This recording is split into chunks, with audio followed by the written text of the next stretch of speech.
Everyone, Chanakya study के इस YouTube channel पे आप सभी का स्वागत है।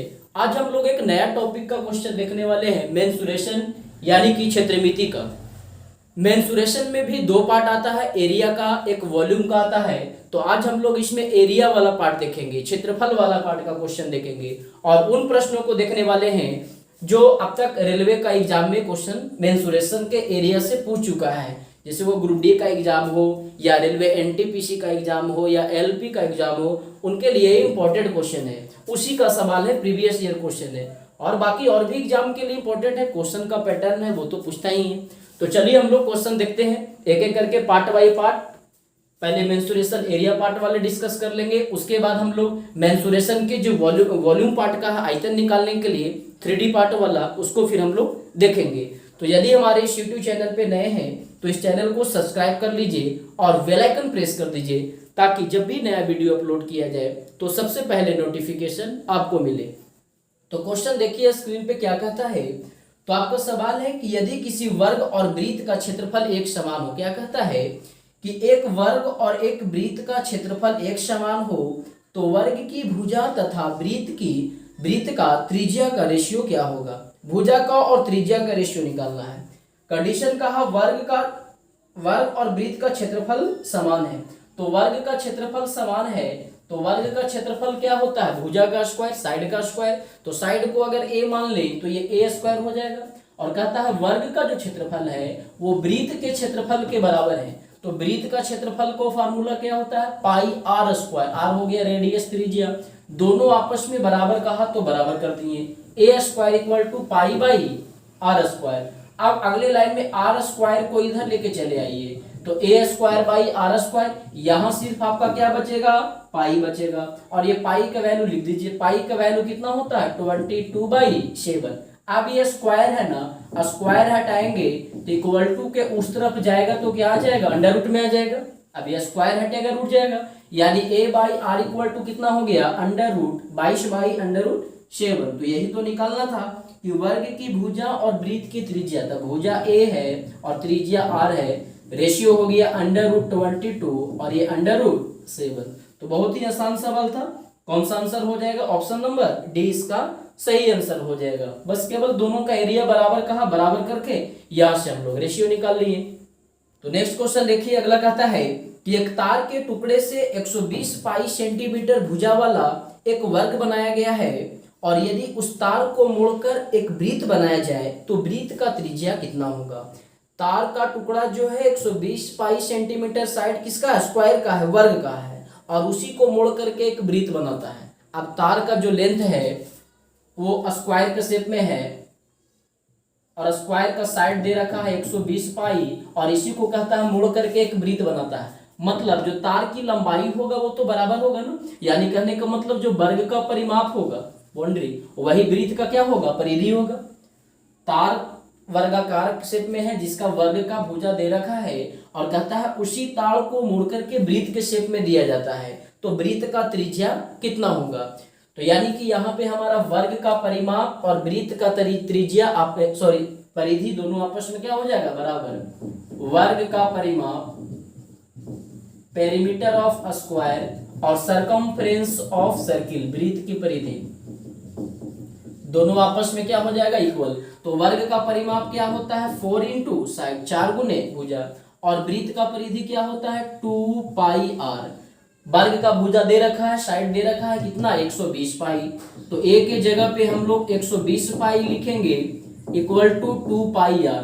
पाई से पाई कैंसिल हो गया, 2 दूनी 4, यानी r निकल गया 12 चौको 48, 480। तो रेडियस इसका निकल गया 480 होना चाहिए, है ना, ठीक है ना। देख लीजिए 4 गुने 120 पाई इक्वल टू ये आपका आ जाएगा 2 पाई आर। तो पाई से पाई कट जाएगा, ये 2 दूनी 4 कट जाएगा, तो 120 2 ना, तो 2 बार में तो कट ही गया, तो 120 दूनी 240। अगर यूनिट देख लीजिए सेंटीमीटर है तो सेंटीमीटर में होगा, यानी रेडियस कितना निकल गया 240 सेंटीमीटर। ऑप्शन नंबर सी इसका सही आंसर होगा। यहाँ पे क्या आ जाएगा, तो वर्ग का जो परिमाप होगा और जो वृत्त का परिधि होगा दोनों आपस में क्या हो जाएगा, बराबर, क्योंकि उसी तार को मुड़ करके वृत्त का शेप दिया गया है। अगला क्वेश्चन देखिए, तो नेक्स्ट क्वेश्चन है कि एक आयत की लंबाई उसकी चौड़ाई से 23 मीटर अधिक है और यदि उस आयत की चारों भुजाओं का योग 206 मीटर है तो उस आयत का क्षेत्रफल क्या होगा। आयत के चारों भुजाओं का योग कहने का मतलब वो आयत का परिमाप, पेरीमीटर ऑफ रेक्टेंगल, है ना। तो लंबाई कहता है आयत का जो लंबाई है, लेंथ है, वो चौड़ाई से कितना है, ब्रेथ से 23 मीटर ज्यादा है। मतलब अगर ये ब्रेथ अगर ये x रहा होगा तो लंबाई कहता है 23 से ज्यादा है, यानी x प्लस 23 हो जाएगा, मीटर में है तो मीटर। और कहता है आयत के चारों भुजाओं का योग 206 मीटर है। अब आयत को चारों भुजा यानी कि क्या, आयत का परिमाप, पेरीमीटर ऑफ रेक्टेंगल। तो आयत का परिमाप क्या होगा, फॉर्मूला, तो आयत का परिमाप होता है 2 into L plus B, 2 into L plus B. और ये चारों भुजाओं का योग क्वेश्चन में दिया है 206 इक्वल टू 2 इंटू एल कितना है, x प्लस 23 और b कितना है, x। सॉल्व करके निकाल लीजिए, 2 से ये कैंसिल हो जाएगा 103 बार में और ये हो जाएगा x 2x प्लस 23 इधर ला करके माइनस कर देंगे तो ये 3 में से 3 गया 0, 10 में से 2 गया 8, 80। 2 से कैंसिल कर देंगे, x का वैल्यू कितना निकल गया 40, x यानी कि ब्रेथ निकल गया, चौड़ाई निकल गया 40 और लंबाई कितना हो जाएगा 40 प्लस 23 यानी कि 63। क्वेश्चन में क्या कहा है, तो कहता है क्षेत्रफल कितना होगा, एरिया क्या होगा। तो क्षेत्रफल ही है ना, हाँ, तो क्षेत्रफल L इंटू बी। तो L आपका हो गया 63 और B हो गया आपका 40। तो इंटू करेंगे 4 तिया 12, 6 चौको 24 और 1 25, 2520 एरिया है तो मीटर स्क्वायर। यानी इस क्वेश्चन का आंसर हो गया कि क्षेत्रफल जो होगा वो 2520 मीटर स्क्वायर यानी 2520 वर्ग मीटर। कौन सा ऑप्शन सही हो जाएगा, ऑप्शन नंबर सी इसका सही आंसर हो जाएगा 2520। चलिए नेक्स्ट क्वेश्चन देखिए, अगला कहता है कि यदि एक आयत का परिमाप 34 सेंटीमीटर है और उसका विकर्ण 13 सेंटीमीटर है तो उस आयत का क्षेत्रफल कितना होगा। उस रेक्टेंगल का एरिया निकालना। क्या क्या दे रखा है, तो कहता है इस रेक्टेंगल का पेरीमीटर मालूम है, परिमाप दे रखा है, कितना दिया है, तो पेरीमीटर दे रखा है आपका 34 सेंटीमीटर और आयत के परिमाप का फॉर्मूला क्या होता है 2 इंटू एल प्लस बी, यानी कि 2 into L plus B equal to 34 है तो आपका एल प्लस बी कितना निकल जाएगा 17 सेंटीमीटर, है ना। और आगे कहा उसका विकर्ण जो है वो 13 सेंटीमीटर है और आयत के विकर्ण का फॉर्मूला होता है, रेक्टेंगल का डायगोनल का फॉर्मूला होता है under root L square plus B square, जो कि दे रखा है 13 सेंटीमीटर। अगले लाइन में यदि दोनों तरफ हम लोग स्क्वायर कर देंगे तो ये रूट खत्म हो जाएगा, यानी L square plus B square बराबर 13 का स्क्वायर कितना आ जाएगा 169 सेंटीमीटर आ जाएगा, है ना। अब आप यहाँ से हमें क्या निकालना है, एरिया निकालना है, एल इंटू बी निकालना है। तो एक तो है कि फॉर्मूला लगा के भी निकाल सकते हैं, जैसे यहाँ पर आप लगा दीजिए ए प्लस बी का होल स्क्वायर का फॉर्मूला। तो ए प्लस बी का होल स्क्वायर क्या होता है, a square plus B square plus 2ab, है ना। इस फार्मूला में एल प्लस बी का वैल्यू मालूम है, यहाँ बैठा देंगे, L square plus B square का भी वैल्यू मालूम है, बैठा देंगे। क्षेत्रफल निकालना है तो एरिया का फॉर्मूला क्या होता है क्षेत्रफल का, L into B, L B निकालना है तो एल प्लस बी मालूम, L square plus B square मालूम, तो क्या एल बी यहाँ से नहीं निकल जाएगा, तो सॉल्व करके आप यहाँ से एल बी निकाल लीजिएगा। या तो एक तरीका और है कि आप गेस करके ही बना सकते हैं कि एल और बी का वैल्यू कितना कितना ले कि दोनों इक्वेशन को ये सेटिस्फाइड कर दे, मतलब एल प्लस बी 17 भी आ जाए और स्क्वायर करके जोड़े तो 169 भी आ जाए। तो यदि हम लोग एल का वैल्यू 12 ले ले और बी का वैल्यू 5 ले ले, या उल्टा भी बी 12 तो एल 5, लेकिन नहीं, लेंथ तो हमेशा बड़ा होगा ना। एल को 12 ले लेते हैं, बी को 5, तो 12 5 17, 12 का स्क्वायर 144, 5 का स्क्वायर 25, तो 144 और 25 कितना हो जाएगा 169, तो बिल्कुल सेटिस्फाइड कर रहा है। एरिया निकालना है तो क्या हो जाएगा क्षेत्रफल, लेंथ इंटू ब्रेथ, तो 12 इंटू 5, 12 5 60 सेंटीमीटर में है तो आंसर हो जाएगा सेंटीमीटर स्क्वायर।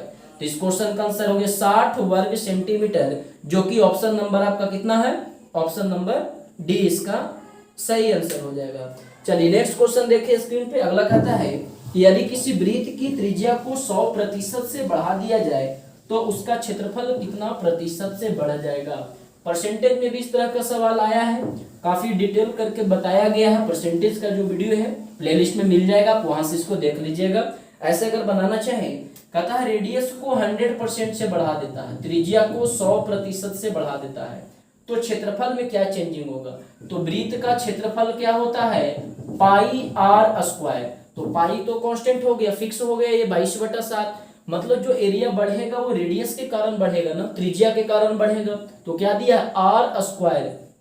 आर स्क्वायर मतलब आर आर 2 बार, यानी कि 100 2 बार बढ़ा दीजिए। बढ़ा रहा है तो प्लस से लिखेंगे, कम करता तो माइनस से, बताया हुआ है ट्रिक। +100 2 बार, क्यों? क्योंकि आर स्क्वायर होता है। नेक्स्ट टाइम दोनों को गुना करेंगे तो plus into plus plus, 100 into 100% कहा तो 100 से, 100 200 200 100 300, यानी कि उसका एरिया कितना परसेंट से बढ़ जाएगा?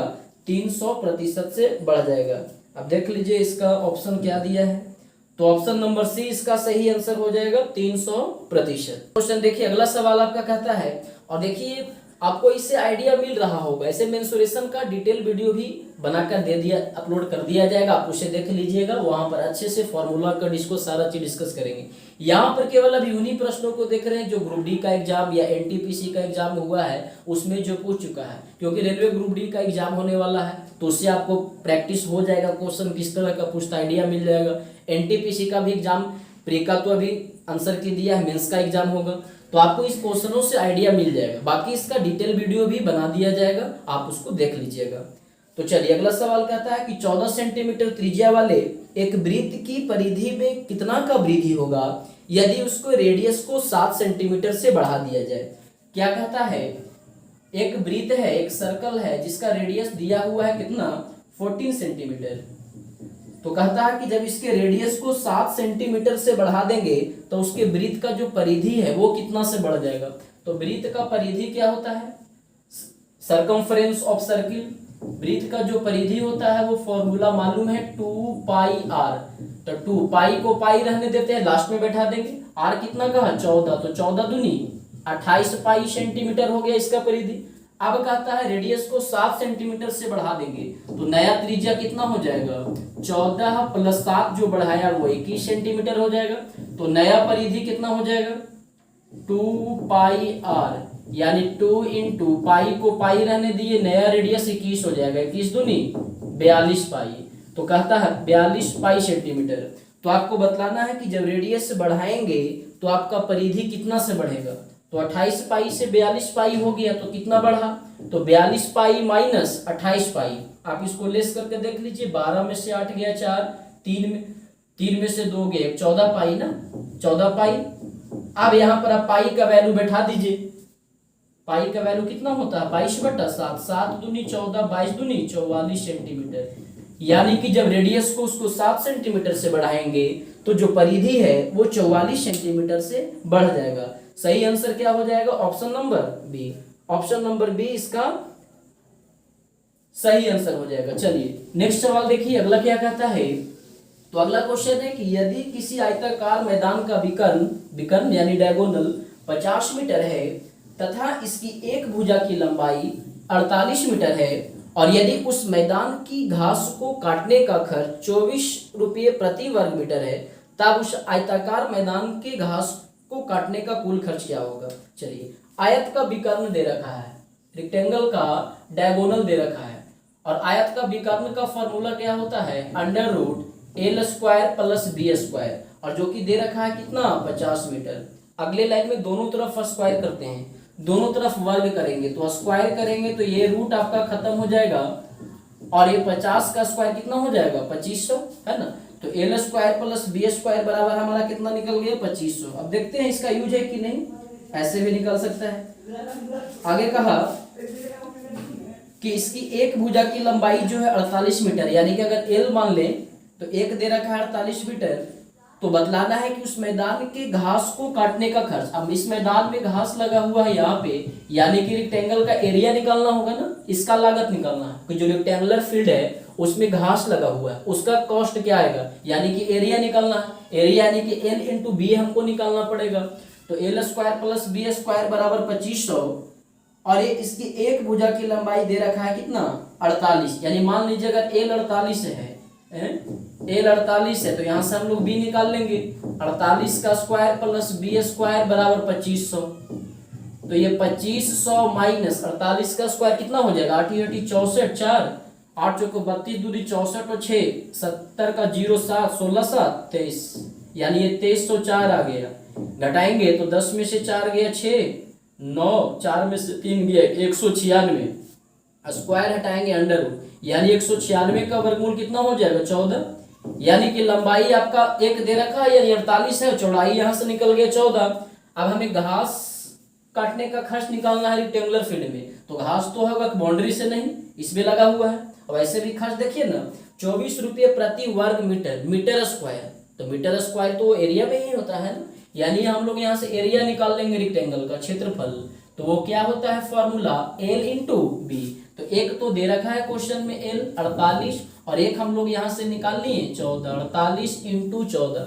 और कॉस्ट कैसे दिया है, तो दिया है 24 रुपये प्रति वर्ग मीटर, तो मीटर में ही तो आया है 24 रुपये प्रति वर्ग मीटर, तो 24 से इसको आप इंटू कर दीजिए और सॉल्व करके देख लीजिए, इंटू करके जो आएगा वो आपका आंसर हो जाएगा। यानी इस क्वेश्चन का आंसर यहाँ पर बी ऑप्शन है, यानी कि 16,128 रुपया सही आंसर हो जाएगा। आप मल्टीप्लाई करके देख लीजिए, समझ में आ रहा है। यहां से हम लोग एल एक भुजा मालूम था, बी मान निकाल लिए और कहा घास काटने का लागत क्या आएगा, जबकि खर्च उसका 24 रुपये प्रति मीटर दिया है। तो बस यही ध्यान देना है आपको कि हम लोग एरिया निकालेंगे, पेरीमीटर नहीं, क्योंकि अगर इसको घेरने के लिए कहता ना बाउंड्री को, तो बाउंड्री की बात आता तो पेरीमीटर निकालते हैं, लेकिन जब घास लगाने का लागत निकालना है तो घास तो एरिया फील्ड में ही है ना।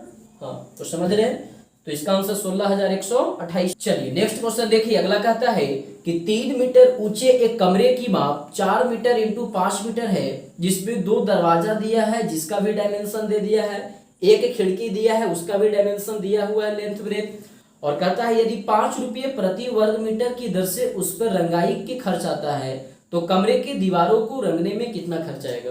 तो पहले हम लोग निकाल लेते हैं कि कमरे के चारों दीवारों का क्षेत्रफल कितना हो जाएगा, चारों दीवारों का क्षेत्रफल, यानी area of 4 walls of room. तो area of 4 walls of room क्या होता है, 2 into L plus b into h, perimeter into height, यानी जो रूम है वो कैसा है, घनाभाकार है, आयताकार शेप में, तो पेरीमीटर इंटू हाइट। ये फॉर्मूला होता है area of 4 walls of room का, कमरे की चारों दीवारों का क्षेत्रफल। तो देखिए डायमेंशन दिया हुआ है 4 मीटर और 5 मीटर, यानी लेंथ 5 है, ब्रेथ कितना है 4 है, इंटू हाइट दे रखा है 3 मीटर, यानी 5 4 9 9 3 27, 27 दूनी 54 मीटर में है, तो मीटर स्क्वायर हो जाएगा। यानी कि area of 4 walls of room निकल गया, कमरे की चारों दीवारों का क्षेत्रफल ये निकल गया। अब इसमें देखिए अभी रूम में क्या है, तो रूम में 2 दरवाजा भी दे, अभी तो टोटल हम लोग कंप्लीट रूम का एरिया निकाल लिए, लेकिन इसमें 2 दरवाजा भी दे रखा है, तो दोनों दरवाजा का क्षेत्रफल निकाल लेते हैं। जो 2 आपका डोर है वो दोनों डोर का एरिया निकाल लीजिए, दोनों दरवाजा का क्षेत्रफल। तो दरवाजा का भी डायमेंशन दे रखा है 1 मीटर इंटू 2 मीटर, यानी लेंथ 2 हो जाएगा तो ब्रेथ 1 हो जाएगा। एक दरवाजा का क्षेत्रफल हो गया 2 इंटू 1, लेकिन ऐसा कई दरवाजा है, 2 दरवाजा, तो 2 से इंटू कर देते हैं, तो 2 दूनी 4 मीटर स्क्वायर, तो दोनों दरवाजा का एरिया हो गया 4 मीटर स्क्वायर। अब कहता है खिड़की भी है, खिड़की का भी डायमेंशन दिया हुआ है 1 1, तो खिड़की का भी एरिया निकाल लीजिए, एक ही खिड़की है ना, तो एक खिड़की का क्षेत्रफल कितना हो जाएगा, तो डायमेंशन मालूम है इसका कितना 1 इंटू 1, तो 1 मीटर स्क्वायर। अब कहता है कि 5 रुपये प्रति वर्ग मीटर की दर से रंगाई का खर्च। अब ये देखिए ये 54 मीटर स्क्वायर जो निकला वो कंप्लीट चारों दीवारों का क्षेत्रफल निकला है। अब ये चारों दीवारों में पूरा 4 वॉल्स में अब 2 दरवाजा है, 1 खिड़की है, तो दरवाजा और खिड़की को पेंट नहीं ना करना, सिर्फ दीवार का पेंट करने का लागत पूछा है, कमरे के दीवारों को रंगने में कितना खर्च आएगा, तो जो दीवार बचा उतना ही पार्ट को ना वो रंगेगा। यानी कि हम क्या करेंगे, 2 दरवाजा और एक जो खिड़की लगा हुआ है उसका हटा देते हैं, तो बाकी बच जाएगा वो दीवार का एरिया निकल जाएगा, तो कॉस्ट से इंटू कर देंगे, आंसर आ जाएगा। तो जो दीवार को हमको पेंट करना है वो उसका एरिया कितना हो जाएगा, तो ये 54 टोटल है, और उस 54 में से 4 मीटर ये दरवाजा का दोनों और 1 मीटर खिड़की का घटा देते हैं, तो 54 में से 3 चला गया, कितना बचेगा, तो ये कॉमन मीटर स्क्वायर हो जाएगा। यानी ये कॉमन मीटर स्क्वायर में हमको पेंटिंग करना है, पुताई करना है, और लागत दे रखा है कितना, 5 रुपये, सॉरी ये 4 ना है, दोनों दरवाजा का 4 ना निकला, एक का ना 2, 4 माइनस 1, तो 54 में से 5 चला गया 49 मीटर स्क्वायर। यानी इतना एरिया में हमको क्या करना है, पेंटिंग करना। और पेंटिंग का लागत दे रखा है कितना, 5 रुपये प्रति वर्ग मीटर। यानी कि रंगाई में जो खर्च आ जाएगा, रंगाई में खर्च आ जाएगा जो इतना हो जाएगा 49 मीटर स्क्वायर एरिया, इसी में हमको करना है। और लागत दे रखा है 5 रुपये प्रति वर्ग मीटर, तो 49 इंटू 5 कर देते हैं। 1 मीटर स्क्वायर को जब रखते हैं, 1 मीटर एरिया में रखते हैं तो 5 रुपया लगता है, तो इतना मीटर एरिया को रंगना है। तो 9 पची 45, 5 चौको 20 और 4 24, यानी रंगाई का जो लागत हो जाएगा वो 245 रुपया हो जाएगा। ऑप्शन नंबर डी इसका सही आंसर हो जाएगा, 245। तो चलिए आज यहीं तक रहने देते हैं एक पार्ट ही, बाकी जो बचा हुआ सवाल है उसको नेक्स्ट पार्ट में हम लोग देखेंगे। तो आप कमेंट करके बताइए आपको कैसा लगा क्वेश्चन, समझ में आया कि नहीं। वीडियो को लाइक कीजिए, शेयर कीजिए, सब्सक्राइब कीजिए। Thank you.